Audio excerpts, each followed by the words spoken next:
Trước khi cùng nhau phân tích, các bạn hãy dừng video lại vài phút và tự mình nhìn ngắm, cảm nhận bức Starry Night, đêm đầy sao một lần nữa theo cách của riêng mình.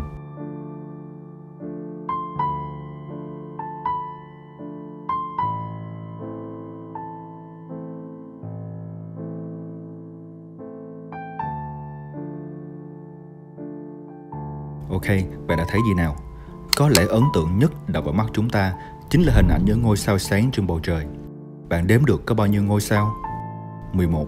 Và với tiểu sử Sùng đạo Kitô của Vincent van Gogh, nhiều nhà nghiên cứu lịch sử mỹ thuật đã liên hệ nó với câu chuyện về giấc mơ của Joseph trong Kinh Thánh Cựu Ước. Trong câu chuyện này, tổ phụ Joseph đã chiêm bao thấy 11 ngôi sao tượng trưng cho 11 người anh em đã sụp xuống lại dưới chân ông. Sau khi nghe câu chuyện này, 11 người anh em trong dòng họ của Joseph đã nổi giận, sẵn với lòng đố kỵ, đã bán đứng ông làm nô lệ cho người Ai Cập. Joseph bị chính những người thân của mình phản bội và cầm tù, cũng như Van Gogh bị chính gia đình của mình xa lánh và sống cuộc sống cô độc trong viện tâm thần vào những năm cuối đời. Tiếp theo phải kể đến cây bách màu đen đứng trơ trọi một mình ở phần tiền cảnh. Cây bách trong văn hóa châu Âu của vùng Địa Trung Hải là biểu tượng của cái chết. Và chắc cũng không phải ngẫu nhiên mà chỉ 1 năm sau khi hoàn thành bức tranh này, Van Gogh đã tự bắn vào ngực mình bằng một khẩu súng lục và qua đời 2 ngày sau đó. Ngôi sao sáng nhất trong bức tranh được các nhà nghiên cứu xác định là sao Kim, là ngôi sao chỉ xuất hiện vào thời điểm chạng vạng hoặc tờ mờ sáng, nên mới còn được gọi là sao Hôm hoặc sao Mai. Vì vậy trên thực tế thì sao Kim không thể cùng lúc xuất hiện với mặt trăng và các ngôi sao khác. Còn vầng trăng khuyết thì có quầng sáng mạnh mẽ như một mặt trời. Thật ra, Van Gogh đã vẽ bức tranh này vào ban ngày, và đây chỉ là sự hồi tưởng về khung cảnh ban đêm trước đó của ông. Ngôi làng cũng không có thật, vì viện tâm thần ở Saint-Rémy nằm ở một vùng quê hẻo lánh rất tách biệt với xã hội. Vùng Saint-Rémy lại có vị trí ở miền nam nước Pháp, nhưng nhà thờ trong bức tranh lại có phần tháp chuông đỉnh nhọn rất điển hình của Hà Lan, quê nhà của Van Gogh. Đáng chú ý rằng khung cảnh nhà thờ và ngôi làng rất tĩnh và yên bình, trái ngược hẳn với phần bầu trời dữ dội bên trên. Liệu có phải rằng trong những đêm đen tối nhất, niềm tin tôn giáo và cái tâm sáng của chính ông là thứ ánh sáng duy nhất còn sót lại trong Vincent? Vì vậy có thể nói, rất nhiều hình ảnh trong đêm đầy sao thật ra đã được vẽ từ chính ký ức và nội tâm của Vincent. Đây là lý do vì sao mà Van Gogh được xếp vào hàng ngũ những họa sĩ theo chủ nghĩa hậu ấn tượng, tức là không chủ đích tái hiện lại chính xác khung cảnh tự nhiên, mà dùng hình ảnh để truyền tải cái nội tâm, cảm xúc của bản thân người nghệ sĩ. Bạn đã bao giờ ngắm nhìn một bầu trời đêm đầy sao chưa? Đó là một khung cảnh thật yên bình phải không nào? Nhưng tại sao đêm đầy sao của Van Gogh lại sống động và mãnh liệt như vậy? Mọi thứ trông có vẻ như đang chuyển động theo hình cuộn như một cơn sóng thần dữ dội của Nhật Bản. Vậy thì lý do nào mà vào giai đoạn này trong cuộc đời, nội tâm của Vincent lại hỗn loạn đến thế?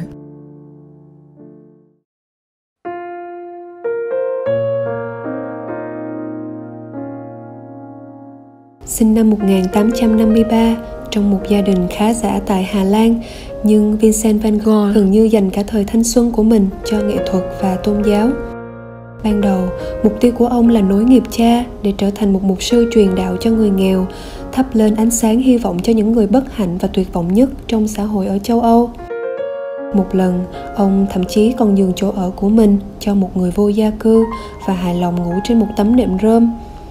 Tuy nhiên, những người quản lý giáo phận lúc bấy giờ lại đuổi việc ông với lý do là đã hạ thấp phẩm cách của một người giáo sĩ vì chọn cách sống nghèo khổ như vậy. Chán chường và thất vọng, ông sau đó còn bị chính cha ruột của mình yêu cầu phải vào một nhà thương điên.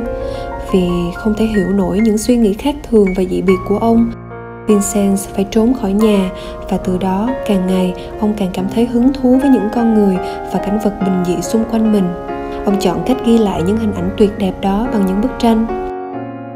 Tuy nhiên, trong suốt cuộc đời của ông, gần như tất cả những mối quan hệ xung quanh như gia đình, bạn bè và cả người yêu đều lần lượt hắt hủi và rời bỏ Vincent.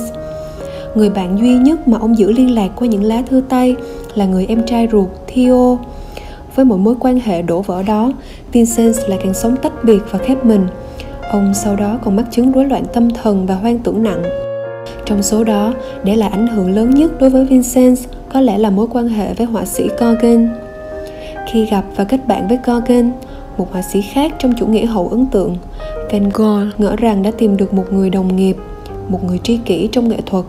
Nhưng Gauguin vốn lại là một người vô cùng tham vọng. nên giữa hai người bắt đầu xuất hiện những cãi vã về những quan điểm bất đồng. Đỉnh điểm là khi Gauguin thông báo rằng mình sẽ rời bỏ ông và trở về Paris. Van Gogh đã tức giận đến nỗi tự dùng dao cạo cắt đứt tay trái của mình.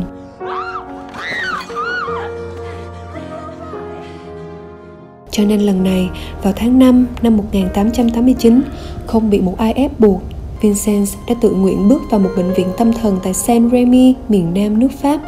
Và đây chính là địa điểm mà tác phẩm Đêm đầy sao ra đời.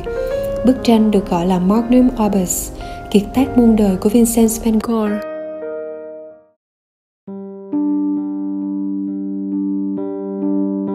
Như vậy thì Đêm đầy sao muốn nói lên điều gì, và tại sao nó lại trở thành bất tử? Chúng ta thấy một nội tâm thật dữ dội và hỗn loạn như bầu trời cuồn cuộn, một con người thật cô độc đứng trong bóng tối như cây bách đen. Nhưng trong đêm đen tối nhất, tâm hồn của ông vẫn thật đẹp và sáng như những vì sao. Ông vẫn giữ những ký ức thật yên bình ở quê nhà, và ở đó vẫn có ánh sáng của niềm hy vọng khát khao được sống. Thật vậy, Vincent luôn khao khát được yêu thương, được thấu hiểu và được công nhận. Chỉ là ông không biết phải làm điều đó như thế nào. Chúng ta thấy một tâm hồn thật khác biệt, và Van Gogh cô độc vì chính sự khác biệt đó. Nội tâm trong sáng của ông không thể hiểu và sống chung với những quy tắc cứng nhắc của xã hội. Bệnh tình của ông ngày càng nặng hơn và ông ngày càng tách biệt mình. Cho nên khi hoàn thành Đêm đầy sao, Van Gogh đã tự gọi nó là một thất bại. Ông tự cho rằng nội tâm đó của mình thật dị biệt và cũng không kỳ vọng nhiều người sẽ hiểu được mình. Có lẽ vì vậy mà trong thời gian sống trong viện tâm thần, Van Gogh đã thật sự cảm thấy khá hơn. Ở đó không còn những quy tắc xã hội và sự phán xét của người đời. Ông gọi những bệnh nhân khác là những người đồng hành trong sự bất hạnh. Vincent không còn cảm thấy cô đơn nữa. Ông tìm được những người cũng thật khác biệt, giống như mình. Vào ngày hè tháng 6 năm ấy tại vùng quê nước Pháp, trong bệnh viện tâm thần, Van Gogh đã đem tất cả những nội tâm và ký ức của mình, đau đớn cũng như hạnh phúc, gửi vào Đêm đầy sao. Vì thế, nó mới có thể gây ra một sự xúc động và đồng cảm mãnh liệt đến như vậy trong công chúng. Đó chính là đặc điểm của nghệ thuật hậu ấn tượng. Van Gogh không tái hiện lại khung cảnh đơn thuần qua ấn tượng thị giác. Ông đã bộc bạch hết trái tim của mình với thế gian. Cuộc đời của Van Gogh phủ đầy bóng tối, nhưng với nghệ thuật và tình thương, Vincent vẫn mong mang lại ánh sáng cho nhiều người. Nhiều ý kiến đã cho rằng Van Gogh cuối cùng quyết định tự sát bằng súng, chính là để cho người em trai Theo không phải chịu thêm gánh nặng về tài chính để điều trị cho mình, và nên chăm lo cho người vợ và đứa con nhỏ. Nhưng 6 tháng sau ngày Vincent ra đi, Theo cũng nằm lại mãi mãi bên người anh yêu dấu của mình. Van Gogh đã từng nói, tác phẩm của tôi là máu thịt và tinh thần của tôi, vì nó tôi có thể mất đi sinh mệnh và trí tuệ. Sau phát súng ấy, Van Gogh có thể đã chết đi, nhưng ánh sáng trong tâm hồn của Vincent thì vẫn sẽ còn mãi ở trong lòng của chúng ta. Những tác phẩm của Van Gogh để lại những giá trị và ảnh hưởng rất lớn trong lịch sử nghệ thuật. Tuy nhiên, có lẽ di sản lớn nhất của ông chính là câu chuyện về những ngôi sao bé nhỏ trên bầu trời, nhưng luôn tỏa thứ ánh sáng của tình thương và hy vọng trong những đêm đen tối nhất. Và đó chính là sức mạnh của những biểu tượng trong nghệ thuật. Nó truyền tải những thông điệp sâu thẳm nhất của người nghệ sĩ và gây ra những cảm xúc mạnh mẽ nhất cho chúng ta. Hãy cùng tiếp tục thảo luận cùng tụi mình về tác phẩm này ở phần comment và ủng hộ team bằng cách nhấn vào 3 nút bấm này nhé. Mình là Sang và Hà. Rất cảm ơn sự theo dõi của các bạn. Xin chào và hẹn gặp lại.